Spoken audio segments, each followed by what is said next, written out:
computer ergonomics biotechnology computer and health issues iyo arrimaha caafimaadka ayaynu ku qaadanayna. Qodobka koowaad musculoskeletal problems waxaan uga hadlaynaa murqaha dhibaatooyinka ka yimaada non stop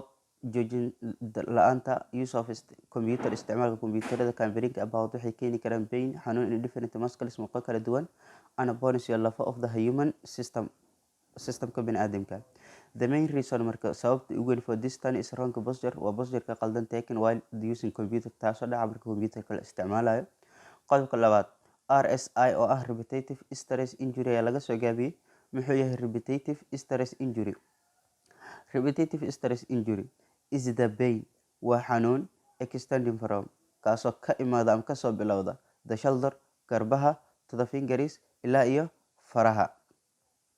haye of the body ee jirka. The affected areas marka goobta saameysan can show swelling barar ayaa kasoo muuqan karo and hardness iyo adeeg which cause pain kaasoo xanuunka sababa. Qodobka saddexaad CTS carpal tunnel syndrome laga soo gaabiyey.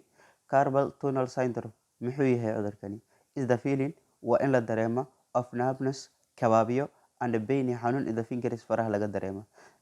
The pain arises marka xanuunka kor ayuu kaca dhigito waxaan ugu caadan the pressure cadayska exerted on the wrist ee saaran ama cunta incorrect use maarata isticmaalka qaldan of the keyboardka and muuska or placing them ama in la saaro incorrect position boosas qaldan reasons waa sababa for the syndrome-kani. CVS computer vision syndrome laga soo gaabiyey sticking on the computer dulfadhinta ama isticmaalka computerka continuously si joogta ah for 6 to 7 hours 6 ilaa 7 saacadood kan kuwaas wuxuu sababi karaa irritation on of the eyes oo indhaha ah and maarata defines waxaana lagu qeexaa as the computer vision syndrome ayaa lagu qeexaa dry eyes indhaho qalalaan redness guduud in the eyes oo indhaha tearing ilmaynta blurry vision arag oo maarata kii ka gala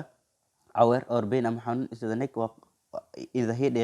maarata madaxa neck qoorta or back ama dhabarka as symptoms waa calaamada of the CVS. Qodobka shanaad headache and stress madax xanuunka iyo stresska pressure on the muscles murqaha saaran cadaadiska of the neck ee qoorta and tiredness nidaalka around the eyes hareeraha indhaha usually badanaa ku soo xusaba headaches madax xanuun to users isticmaalayaasha of the computers computerada also sidoo kale waxay sare u qaadanayaan irade of the activities howlaha in the working environment goobaha lagu shaqeynayo due to waxa ugu technological advancement horumarada teknolojiyada cause waxay sababaan